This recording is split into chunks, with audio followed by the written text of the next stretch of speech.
50 000 euros de dons en 2 semaines. Eh bien voilà, grâce à vous, on y est arrivé. Tocsin vivra, Tocsin verra avec vous. Merci à tous, merci de nous avoir soutenus, merci pour tous ces dons. Merci pour tous ces dons en si peu de temps.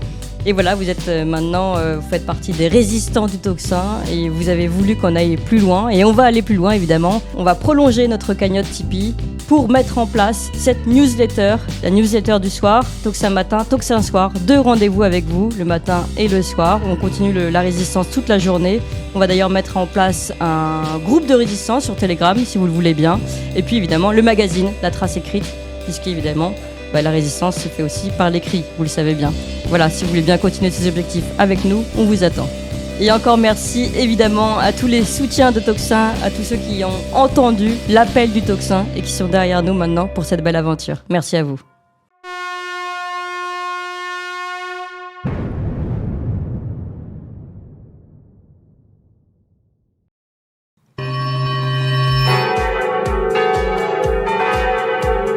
Matinale Tocsin, 8h-10h, à la volée. Bonjour Fabien Bouglet. Bonjour Clémence Odiakova. Et merci beaucoup d'être avec nous. Je le disais, vous êtes spécialiste des questions énergétiques, auteur de ces 2 livres déjà fondamentaux. Non, je ne les ai pas tout de suite sous les yeux d'ailleurs.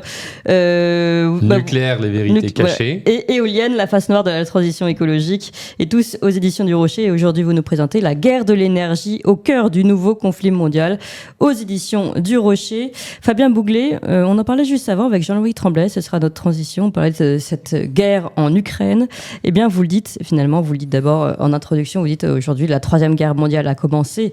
Elle a éclaté le 26 septembre 2022 avec le sabotage des gazoducs Nord Stream 1 et 2 qui relient la Russie et l'Allemagne. On va évidemment y revenir. Mais vous dites également dans ce livre à quel point finalement la guerre en Ukraine est un enjeu géopolitique mondial et à quel point l'Ukraine est un pays pivot dans cette guerre énergétique, dans cette 3e guerre mondiale. Tout à fait. Et en fait, il y a un lien étroit entre le sabotage de Nord Stream 1 et Nord Stream 2 et la guerre en Ukraine. Pourquoi ? Parce que l'Ukraine, il faut rappeler que c'est un pays dans la sphère de l'Union soviétique. Il faisait partie du territoire de l'Union soviétique et passent en Ukraine les 2 principaux gazoducs historiques qui relient l'Union soviétique et donc la Russie avec l'Union européenne. Donc c'est le pays passage obligé du gaz russe vers l'Union européenne qui dépend de l'approvisionnement en gaz russe pour son économie, et en particulier en Allemagne. Et donc, il faut comprendre la liaison étroite qu'il y a entre les gazoducs Nord Stream 1 et 2 et l'Ukraine. D'abord, sur la question gazière, il faut comprendre que depuis 2004, la révolution orange, il y a de fortes tensions entre Vladimir Poutine et l'Ukraine pour 2 principales raisons. La première raison, c'est que l'Ukraine commence à regarder vers l'Ouest, vers l'OTAN, vers l'Union européenne. Et de ce fait, Vladimir Poutine ne veut plus donner son gaz à l'Ukraine à prix cassé. Et exige, du fait de cette modification, de cette influence de la Russie vis-à-vis de l'Ukraine, exige une augmentation substantielle du coût du mètre cube de gaz, ce que conteste l'Ukraine. Ensuite, l'autre reproche que fait Vladimir Poutine à l'Ukraine, c'est de détourner une partie de son gaz et de le revendre aux pays de l'Union européenne. C'est-à-dire que non seulement l'Ukraine est un pays de passage, de transit, on va dire, de transit, mais aussi un lieu de consommation. Il y a d'ailleurs une commission sur le transit. Exactement, et aussi consomme, mais en fait revend le gaz qu'il achète pas cher à la Russie, à l'Union européenne. Donc ça crée des conflits extrêmement forts qu'instrumentalisent les États-Unis, puisque depuis 2004, on voit la présence de la CIA, du FBI. Mais 2014 plutôt, Maïdan. Non, 2004, ça commence en 2004, puisque les premières coupures, et c'est là, en 2004, avec la révolution orange, qui s'est confortée en 2014 avec la révolution de Maïdan, mais dès 2004, à la révolution orange, on a la présence de la fondation de Soros, on a la présence de la CIA, qui est avérée en Ukraine. Qu'on voit souvent d'ailleurs dans toutes les révolutions colorées. Exactement. Et donc, de ce fait, Vladimir Poutine, voyant que l'Ukraine quitte son espace d'influence russe, est en tension et, de ce fait, cherche des voies de remplacement de livraison de son gaz à l'Union européenne. Elle se tourne vers l'Allemagne. Elle se retourne vers l'Allemagne, qui en plus a besoin, BASF, qui est l'entreprise chimique, a un besoin considérable de gaz. Et il trouve ça très confortable qu'il y ait une voie de livraison directe entre la Russie et l'Allemagne, et se crée tout le réseau Nord Stream, qui est Nord Stream 1, le premier gazoduc qui est construit en 2011. Donc on voit la tension qui existe entre l'Ukraine et la Russie est corrélative à la construction du gazoduc Nord Stream 1. Donc il faut préciser que le gazoduc Nord Stream 1, c'est en réalité 2 tubes. Et ensuite, Nord Stream 2, qui est le doublement de Nord Stream 1. Et il faut comprendre l'enjeu stratégique, c'est que il y a à peu près 70 milliards de mètres cubes qui passent par les voies historiques par l'Ukraine. Et Nord Stream 1 et Nord Stream 2 permettent de livrer environ 110 milliards de mètres cubes, ce qui correspond à 25% de la consommation en gaz de l'Union européenne. Et Nord Stream 2... Ils n'ont pas encore complètement remplacé quand même le lien Ukraine-Russie. Nord Stream, aujourd'hui, continue à être livré du gaz par les voies, par Yamal et par Brotherwood, qui sont les 2 gazoducs historiques, avec des accords qui ont été établis jusqu'en 2024, mais c'est pas sûr qu'en 2024, la Russie dise pas on arrête tout gaz à partir de l'Ukraine. Et les États-Unis voient d'un très mauvais œil Nord Stream 2, parce que ça rend, entre guillemets, la Russie beaucoup plus puissante vis-à-vis de l'Union européenne, et non plus, je dirais, bloquée au niveau de ce pays un peu stratégique que les États-Unis entendent contrôler, soit par différentes organisations. Et on va y revenir. Enfin, voilà. Et donc, oui, en fait, dépendance énergétique, donc dépendance politique. Parce qu'on a vu la Russie à l'œuvre, et vous le rappelez dans votre livre, quand elle veut faire sentir un peu qu'elle est un peu pas contente, c'est comme la chanson, et on baisse le son, et on allume le son, ils font pareil avec le gaz, quoi. Exactement, c'est ce que j'appelle la diplomatie du robinet. C'est-à-dire que c'est la diplomatie du robinet. Quand ça ne plaît pas, évidemment, il coupe le gaz. En plus, l'hiver, quand il fait très froid. Et il faut comprendre que, encore si le gaz n'était qu'à destination de l'Ukraine, ça poserait pas un énorme problème. Mais le problème principal, c'est que le gaz est à destination des pays de l'Union européenne. Et c'est comme ça que, en réalité, cette tension ukraino-russe se retrouve au cœur de la vie politique européenne, puisque l'Europe dépend considérablement du gaz russe. Il faut préciser une chose importante. La première, c'est que depuis le début du mandat de Vladimir Poutine, la Russie est complètement indépendante énergétiquement. Elle ne dépend d'aucune importation. Donc, elle dispose sur son propre sol des ressources énergétiques dont elle a besoin. C'est nouveau. C'est pas nouveau pour la Russie. Par contre, les États-Unis, c'est nouveau depuis 2016. Ah oui. En partie avec le gaz de schiste. C'est-à-dire qu'avant 2016, les États-Unis dépendaient de 30% de leurs importations. Donc, évidemment, c'est pour ça qu'il y avait des relations, qu'il y avait la guerre en Irak, qu'il y avait... oui, vous l'expliquez très bien. Voilà. Et donc, à partir du moment où ils créent des techniques rentables, parce que la fracturation hydraulique qui permet d'aller chercher le gaz et le pétrole de schiste très profond, commence à être rentable avec une technique qui est trouvée par un Texan, et ça se développe en 2016. Et donc, à partir de 2016, le pic de production qui était arrivé en 1971 est en train, j'ai fait le schéma d'ailleurs, est en train d'exploser. C'est-à-dire qu'en fait, les États-Unis non seulement disposent des ressources énergétiques pour leur pays, mais ont la possibilité d'exporter leur surplus. Donc, c'est extraordinaire. Et Barack Obama, puis Donald Trump, créent les conditions, d'une part, pour développer le gaz de schiste, et d'autre part, le revendre et surtout trouver la technique du fameux gaz naturel liquéfié qui n'est autre le transport, parce que vous avez un problème de transport.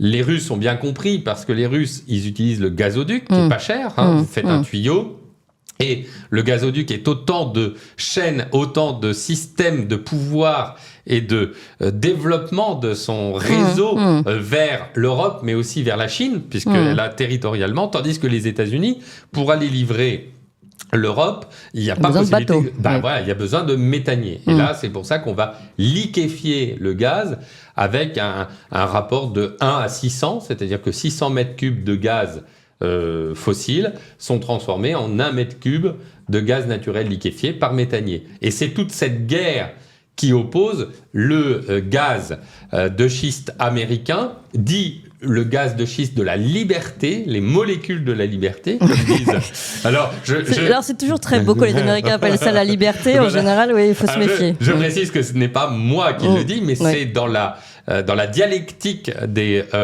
grands dignitaires américains. Ils parlent bien de molécules de la liberté face au gazoduc totalitaire de la Russie, de Vladimir Poutine. Oui. Et donc, déjà, dans cette guerre mondiale de l'énergie, il y a cette utilisation extrêmement forte du gaz comme arme de guerre, et que j'expose bien, et qui est au cœur de ce conflit. Et on est déjà, vous l'avez dit vous-même, hein, dans la rhétorique, on est déjà dans la rhétorique de guerre qui nous rappelle la rhétorique des GI qui viennent nous sauver et qui nous appellent à la liberté. Alors justement, vous soulignez très très bien ce passage, et je voudrais à quel point, parce qu'on m'a dit ce que je n'exagère pas, Rick Perry en 2019 va donc signé.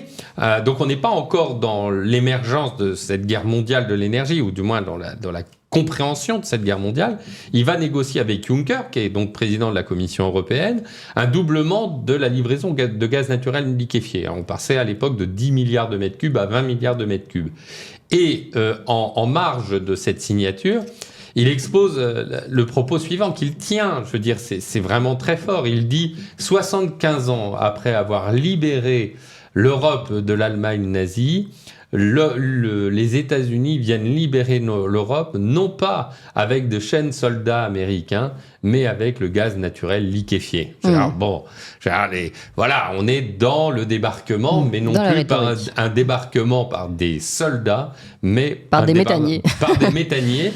Et ce qui est tout à fait intéressant et puissant, c'est de voir comment les États-Unis reprochent à Vladimir Poutine d'utiliser le gaz comme une arme, et en réalité, eux-mêmes d'utiliser le gaz comme une arme.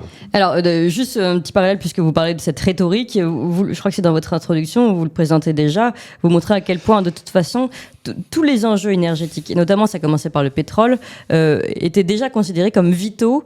Et puis même pendant la Première Guerre mondiale, on comparait le pétrole au sang de la terre. Ouais, voilà. Voilà, tout à fait. C'est-à-dire qu'en fait, dans notre société contemporaine et de confort, on n'imagine pas qu'on puisse vivre sans énergie, sans électricité. On appuie, là, on utilise de l'énergie. C'est le sang de notre société.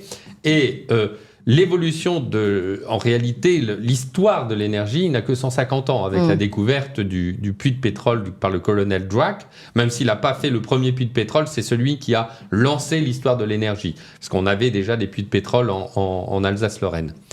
Et en fait, cette émergence d'énergie a contribué à la mécanisation des guerres. C'est-à-dire c'est le chat qui se mord la queue. À la fois, on va mécaniser les guerres avec l'émergence des chars, mais évidemment, mécaniser la guerre, ça suppose de l'énergie. Donc, on va faire la guerre pour aller chercher l'énergie, et on va faire la guerre avec de l'énergie. Donc, commence déjà effectivement... Et puis d'ailleurs, c'est un système de chaîne où ça bouleversait totalement même notre économie. Exactement. Donc, l'économie dépend complètement de l'énergie. Et donc, en 14-18... Clemenceau envoie un télégramme à Wilson, le président américain, et dit à l'heure du prochain choc avec l'Allemagne, et on est en 1918, nous avons impérativement besoin du pétrole, ce sang de la terre, pour assurer la victoire des Alliés. Pendant la Seconde Guerre mondiale, on l'oublie, mais pourquoi les Japonais bombardent Pearl Harbor? C'est pour sécuriser les approvisionnements en pétrole venant d'Indonésie. Pourquoi Hitler fait l'opération Edelweiss? C'est pour aller chercher les puits de pétrole de Bakou, parce qu'autrement, il n'a plus de pétrole. Et ce qui est passionnant, c'est qu'il dit à à Erich von Manstein, qui est un des généraux opérateurs de la guerre, qui a besoin, lui, de matériaux pour il dit, plus si au on n'a nord, pas le pétrole, on est foutu. Il dit, et si on n'a pas les puits de pétrole de bas coût, la guerre est perdue. Et effectivement, les Alliés, les Russes, etc., empêcheront coûte que coûte Hitler d'accéder voilà. Et il y en avait un qui avait compris, puis après on va fermer cette parenthèse historique pour revenir dans le vif du sujet, mais qui avait compris justement cette évolution, c'est le général de Gaulle, qui l'avait écrit dans un livre, mais qui n'a pas été malheureusement pris en compte, et puis on l'a bien vu avec la Blitzkrieg allemande. Exactement, donc il écrit en 1934 pour une armée de métier, et puis il explique qu'il faut une armée avec des chars, il explique qu'il faut des avions. Il n'est pas entendu ni par les socialistes. Ah, c'est quand même la spécialité française. Hein. Quand on lance une alerte, personne ne vous écoute. Vous direz, il exagère, mais il a fallu après 10 ans pour Général de Gaulle pour libérer la France. Donc c'est quand même intéressant. Et donc, il n'est pas entendu en France, mais par contre, il est entendu en Allemagne par Heinz Guderian, donc général allemand, qui préconise dans un livre qui s'appelle Achtung Panzer, la Blitzkrieg et la guerre mécanisée avec les blindés. Donc effectivement, avec le succès que l'on sait au moment où ils envahissent Alors revenons à notre troisième guerre mondiale, celle que nous vivons en ce moment. Ce qui est alors très intéressant, vous avez commencé à décrire un peu le schéma mondial. On voit donc ces géants russes et américains qui s'opposent avec chacun la volonté de distribution d'énergie et donc d'assouvir sous son influence les États qui sont dépendants de cette énergie. Donc l'Europe en plein milieu. Donc déjà l'Europe victime, l'Ukraine point pivot, vous l'avez expliqué. Et puis alors ce qui est intéressant aussi, et vous allez nous le décrire, c'est qu'au sein même de l'Europe, on s'entretue, quoi. Donc nous, on est vraiment le petit panier de crabes qui s'attaque l'un à l'autre et qui se fait en plus pêcher par les gros. C'est tout à fait exact. Il faut comprendre que y a un chiffre fondamental. C'est que dans ce magma où les deux principaux empires sont totalement indépendants énergétiquement, l'Europe, elle, dépend de 55% de ses importations. Ça, c'est juste un chiffre clé. C'est-à-dire, ça veut dire quoi ? Ça veut dire que tous les jours, pour notre économie, pour notre chauffage, pour nous, 55%, toute énergie confondue. Gaz, pétrole, charbon, nucléaire, etc. Toutes sources d'énergie confondues, nous dépendons de 55% d'importation. Ça veut dire que toute notre économie dépend des géants. Nous sommes poings et mains liés avec les grands empires américains et russes. Et eux, ils en profitent pour essayer de dominer politiquement l'Europe, évidemment. C'est logique. De ce fait, on a en Europe un déséquilibre entre différents pays. La France fait partie des pays les plus vertueux, d'une part, pour la décarbonation énergétique, puisque nous émettons le moins de gaz à effet de serre, mais grâce aux centrales nucléaires et grâce aux réacteurs nucléaires, nous disposons de simplement 45% d'indépendance. C'est-à-dire que nous devons importer 45%. Nous sommes un des meilleurs élèves en Europe. L'Allemagne dépend de 65% de ses importations et des pays comme l'Italie, la Belgique ou l'Espagne dépendent de 70% de leurs importations. Et donc vous avez effectivement en Europe une tension au sein de l'Union européenne entre différents pays et différents modèles. Et la tension principale, c'est ce que j'appelle la guerre intra-européenne, parce que comme l'Allemagne, et c'est pour ça que le sabotage de gazoducs Nord Stream 1 et 2 est fondamental, c'est que le sabotage de gazoducs supprime un approvisionnement considérable en gaz et bloque. La guerre en Ukraine profite aux Américains parce que la guerre en Ukraine fait qu'il y a l'embargo russe sur la livraison du gaz à l'Europe. Donc la Russie réduit ses exportations de gaz vis-à-vis de l'Europe, utilise le gaz comme arme contre l'Europe. Rappelons que, je fais une petite digression. De là, pardon, Fabien Bouglet, je prends de l'avance. Mais de là à dire que la guerre en Ukraine a été déclenchée pour ces raisons-là. Il y a beaucoup d'analystes qui disent que la déstabilisation de la guerre de l'Ukraine profite considérablement aux États-Unis. Parce que d'une part, elle va reconstruire l'Ukraine, et d'autre part, les conséquences acteurs économiques... privés et acteurs publics. Et les conséquences économiques de cette guerre en Ukraine, le fait qu'on ne puisse plus avoir de relations sur le gaz avec la Russie, oblige de facto l'Europe à dépendre des approvisionnements en gaz naturel liquéfié américain. Donc effectivement, la guerre en Ukraine, et je le dis, profite opportunément, et je ne suis pas tout seul à le dire, profite opportunément aux États-Unis. Et dans un autre secteur, et je vais revenir sur votre question sur la guerre intra-européenne, mais dans un autre secteur qui est la question du nucléaire, il faut bien voir quand même que Nous demandons, et M. Zelensky demande des armes à Macron, et demande de différents armements, mais lorsqu'il s'agit de signer un contrat pour la construction de réacteurs nucléaires... C'est pas avec la France. C'est pas avec la France, et ils ont signé d'abord 5 réacteurs nucléaires pour 30 milliards de dollars, et maintenant ils viennent d'en signer en tout 9. Donc on peut évaluer à peu près à 50 milliards. C'est-à-dire que la France se fait trahir d'une certaine manière par son ami américain. Par son ami américain, après l'histoire des sous-marins australiens. Donc, c'est pas la première. Oui. Et sachant que du fait que le gaz ne peut plus venir de Russie, nous sommes obligés d'acheter du gaz naturel liquéfié américain qui coûte une fortune. Et ça assure la compétitivité des entreprises américaines, puisque dans le cadre de l'Inflation Reduction Act, qui est le dispositif américain pour attirer les entreprises industrielles européennes, ils font profiter aux États-Unis du gaz pas cher, alors que l'Europe doit payer très cher, ce qui plombe la compétitivité et surtout contribue à cette inflation énergétique qui a des conséquences sur les ménages, sur l'inflation des boulangeries, etc. Oui. Pour revenir maintenant sur la guerre intra-européenne, effectivement, eh bien, dans cette tension qui existe au niveau international, l'Europe se retrouve entre deux modèles. Le modèle allemand, parce que les gazoducs, en fait, ils avaient pour fonction de venir en support des éoliennes intermittentes. Oui. Alors ça, c'est très marrant dans votre livre. À ce moment-là, je me marre à chaque fois, parce que finalement, on comprend que ceux qui ont mis les Russes dans les bras du grand méchant russe, ce sont les écolos.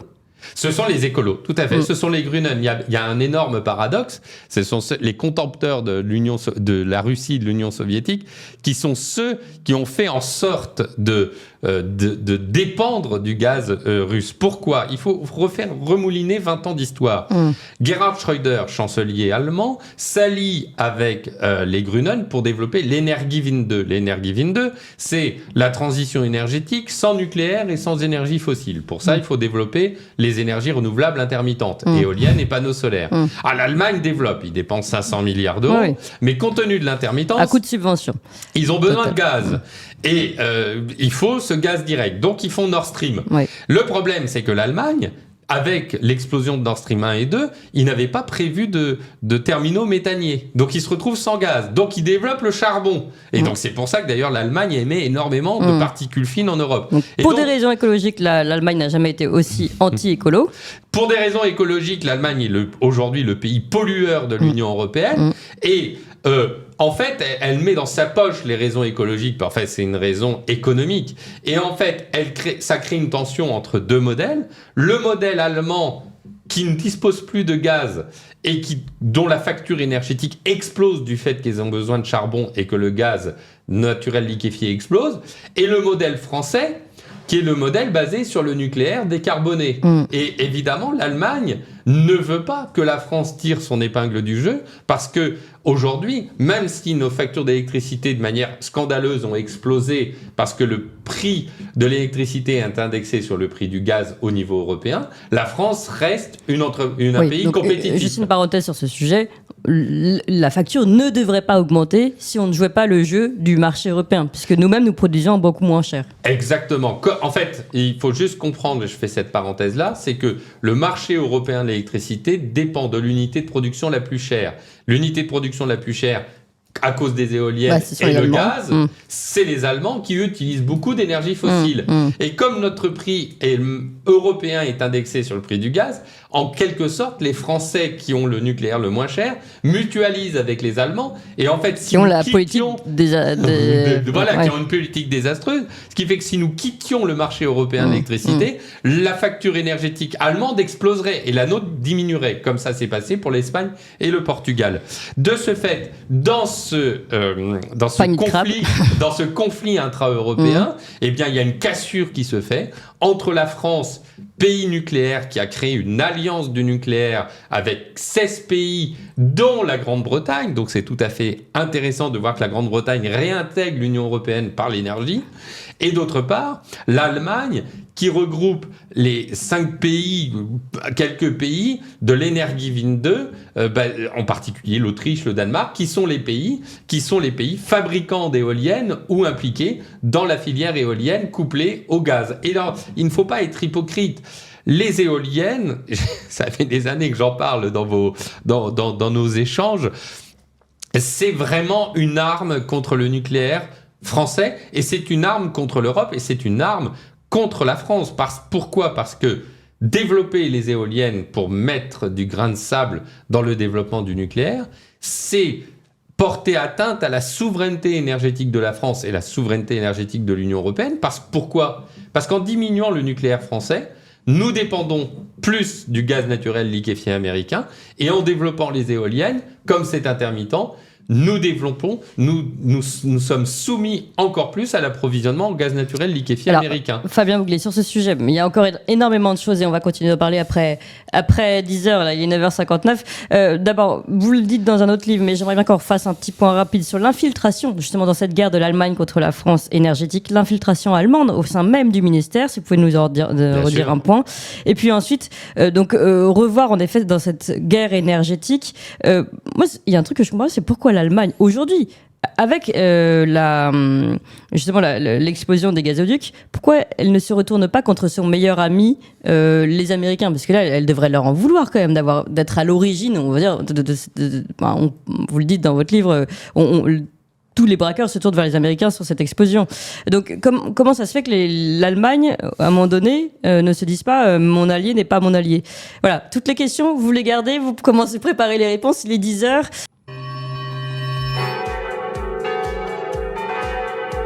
La matinale Tocsin, 8h-10h, à la volée.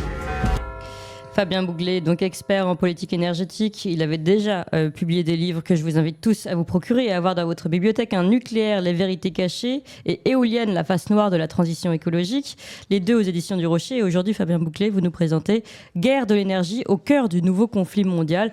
Et vous nous expliquez, dès l'introduction, que nous sommes entrés dans cette troisième guerre mondiale, mais qui est une guerre énergétique avant tout. Mais on voit bien, finalement, qu'il y a aussi une guerre militaire, puisqu'on l'a dit, l'Ukraine est directement liée à ce qui se passe au point de vue énergétique. Alors, on a déjà beaucoup avancé, donc on va reprendre. Je voudrais voir sur le rôle de l'Allemagne, on l'a dit, vis-à-vis du modèle français, donc très, très énervé contre le modèle français. Finalement, deux choses. Un, si vous pouvez nous rappeler l'infiltration allemande au sein même du ministère, ça c'est vous qui l'avez révélé, c'est quand même très très fort, du ministère français. Et puis, pourquoi les Allemands ne se rebiffent pas, pour utiliser un terme un peu vulgaire, contre les Américains, puisque finalement, eux-mêmes sont victimes aujourd'hui de la politique américaine. Oui, d'abord, il faut se souvenir par rapport au sabotage de Nord Stream que... on peut chercher à savoir qui a fait Nord Stream. En réalité, il y a même des enquêtes qui sortent. Des enquêtes qui sortent qui sont tout à fait intéressantes. Je les recense toutes dans mon livre. Et je crois que le propos essentiel, il a été donné par Joe Biden en février 2022, en présence d'Olaf Scholz. Je veux dire, là, c'est incontestable, c'est filmé. Oui. Et il dit en présence d'Olaf Scholz, donc en présence du chancelier allemand. Le principal intéressé. Exactement. Il dit, si Vladimir Poutine envahit l'Ukraine, il n'y aura plus de Nord Stream 2. Et à ce moment-là, la journaliste lui dit « Qu'est-ce que vous allez faire ?» Et il dit « Je peux vous garantir que nous sommes en mesure de le faire. » Bon, je crois que c'est signé. Pourquoi les États-Unis ont intérêt à couper l'Allemagne de l'Union soviétique ? C'est pour vendre son gaz naturel liquéfié et pour passer d'une vassalisation russe à une vassalisation américaine. Du fait, l'Allemagne est très énervée contre la France, puisque la France tire son épingle du jeu de ce fait. En tout cas, devrait tirer son épingle du jeu. Elle commence, puisqu'on voit que la croissance est supérieure en France. On voit d'ailleurs les mamours que nous font l'Allemagne depuis quelques mois, qui devraient d'ailleurs inquiéter nos dirigeants. La ministre des Affaires étrangères, Baerbock, Grünen, dit ce ne sont que quelques chamailleries entre la France, des chamailleries de vieux couples entre la France. Non, c'est une guerre. Et cette guerre, elle a été provoquée par l'Allemagne par des opérations de guerre informationnelle. Et de guerre politique. Et comment l'a-t-elle fait ? C'est ce que j'ai dévoilé en particulier beaucoup plus dans Guerre de l'énergie. Oui. Elle a utilisé plusieurs acteurs.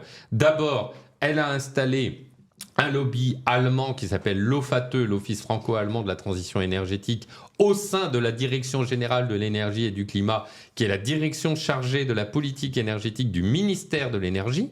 C'est-à-dire qu'au sein du ministère d'Agnès Pannier-Runacher, il y a une cellule allemande avec des lobbyistes de l'éolien, principalement, donc, et du gaz, donc c'est intéressant, et surtout avec WWF et Greenpeace. Premier ça, volet. vous avez un chapitre entier sur Greenpeace, sur les ONG. Oui. Sur les ONG. Deuxième, les actions des ONG qui sont pilotées par l'Allemagne. On retrouve une liste des acteurs de l'Energiewende en Allemagne avec les 3 acteurs clés que sont WWF, Greenpeace et l'OFATE.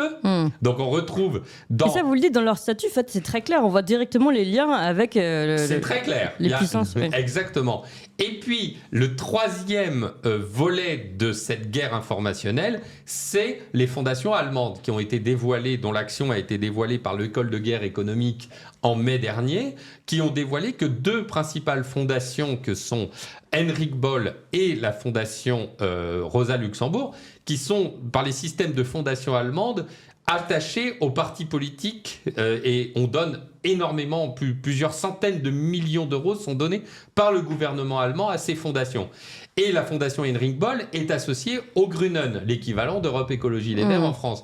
Et en fait, on découvre que ces fondations Henrik Boll, en fait, financent des opérations de guerre informationnelle en France, en finançant des articles, en finançant des auteurs, en finançant des journaux, et surtout en finançant Réseau Action Climat, qui est un consortium d'une vingtaine d'associations dans lequel on retrouve Greenpeace, WWF, les Amis de la Terre, qui sont des ONG structurellement antinucléaires et qui mènent des opérations de guerre économique comme les intrusions dans des centrales nucléaires pour Greenpeace, des blocages de trains. Et donc on a toute une armée de l'ombre qui viennent instrumentaliser et mener des opérations de propagande sur leur sol, qui ont une 5e colonne, qui sont en fait pilotées à partir de Berlin pour détruire l'image de notre modèle et ça marche très bien. Et ça a plutôt bien marché, puisque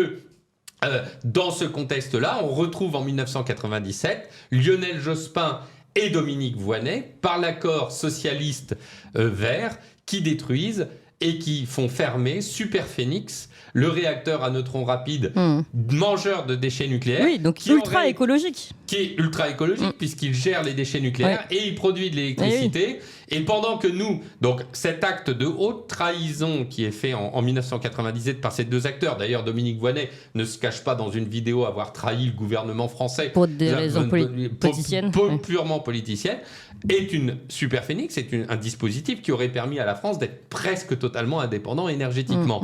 Pendant ce temps, nous avons sabotage de cette nouvelle technologie pour lequel la France avait 30 ans d'avance, et pendant ce temps, la Russie a construit 2 réacteurs à neutrons rapides, et pendant ce temps, alors qu'en 2019, on devait relancer l'équivalent de Superphénix au travers du projet Astrid, eh bien, le projet Astrid, qui est la relance de Superphénix, est arrêté par Emmanuel Macron et qui reprend la technologie sans même l'acheter, etc.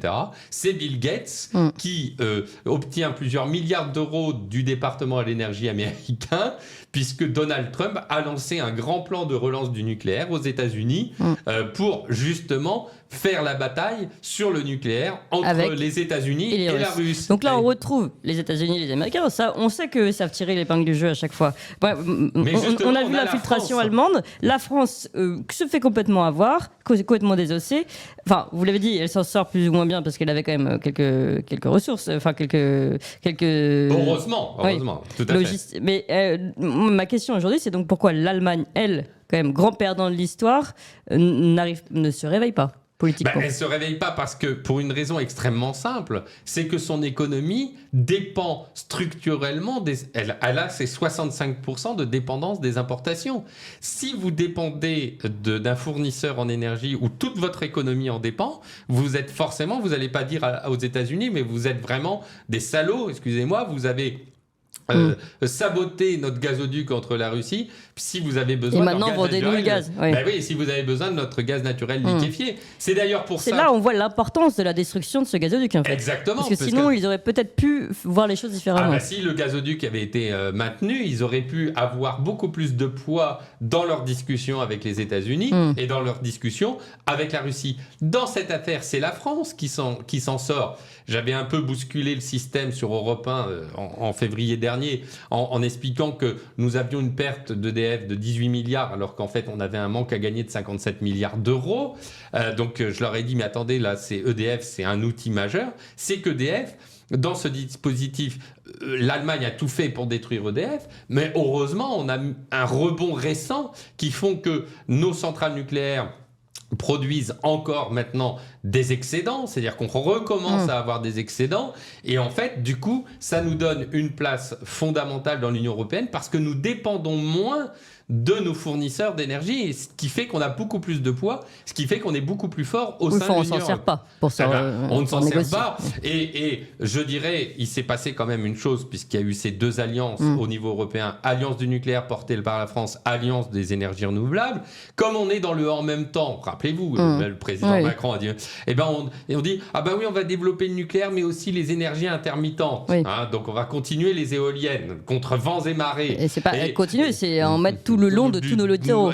Exactement. Eh bien, figurez-vous que les Allemands, dans le club des renouvelables, il y avait 2 réunions. Eh bien, Agnès Pannier-Runacher s'est vue refuser l'entrée dans la réunion des renouvelables. C'est-à-dire que même les Allemands considèrent qu'on n'a pas à être dans le en même temps. Et même les Allemands disent « Ah mais non, parce que vous ne pouvez pas participer au club des renouvelables, parce que vous êtes anti-renouvelable dans la mesure où vous développez le nucléaire. Alors, moi je dis au gouvernement, ça fait plusieurs fois que je leur dis, mais soyez conscients qu'en réalité, c'est une véritable guerre intra-européenne entre 2 modèles, le nucléaire et l'éolien, et il n'y a pas de possibilité de en même temps. Même les Allemands récusent le en même temps. Ils refusent d'intégrer la France comme un pays de l'Energiewind 2.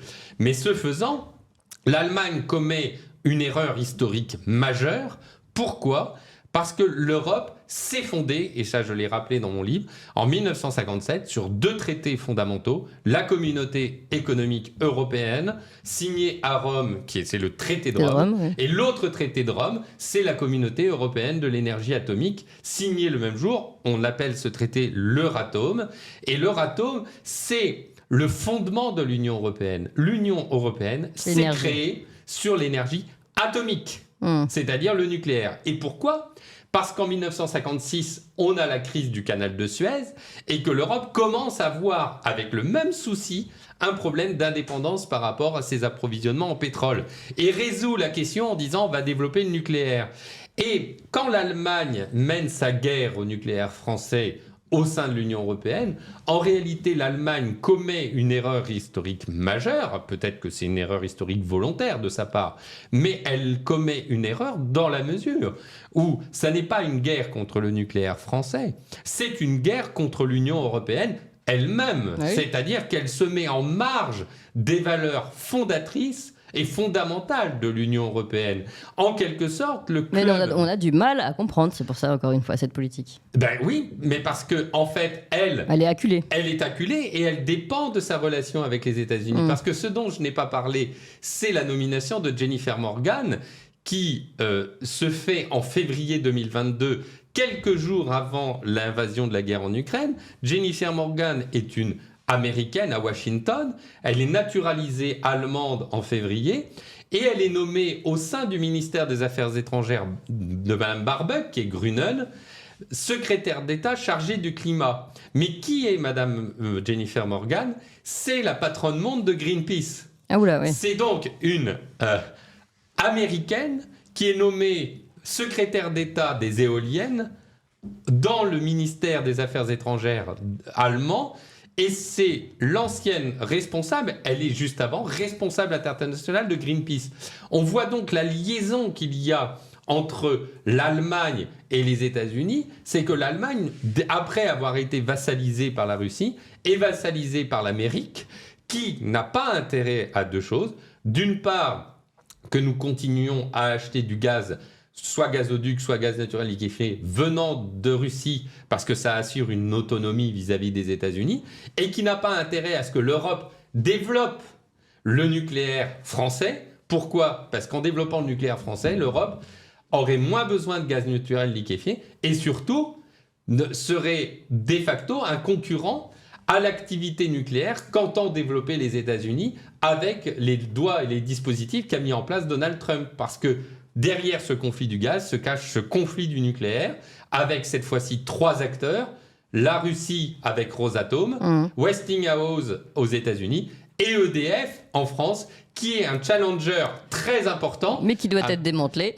Mais qu'il faut justement, et c'est pour ça que je le dis, aujourd'hui, la clé et la priorité de la France doit être la préservation et la protection, comme la prunelle de nos yeux du groupe EDF, le développement d'un plan massif au niveau européen, le PNE, ce que je parle de plan nucléaire européen, qui serait en fait l'équivalent du plan Mesmer en France, qu'on a monté en 1973, pour assurer l'indépendance énergétique de la France et pour assurer l'indépendance énergétique de l'Union européenne, selon les fondements véritables d'une Union européenne, des pays souverains, et non pas une Union européenne fédérale, et où on reviendrait à des relations bilatérales sur l'énergie, donc suppression du marché européen de l'énergie, relations bilatérales sur ces questions-là, et grand plan nucléaire européen pour faire un projet européen pour nous défaçaliser non seulement des États-Unis, mais également de l'Union soviétique, enfin du moins de la Russie.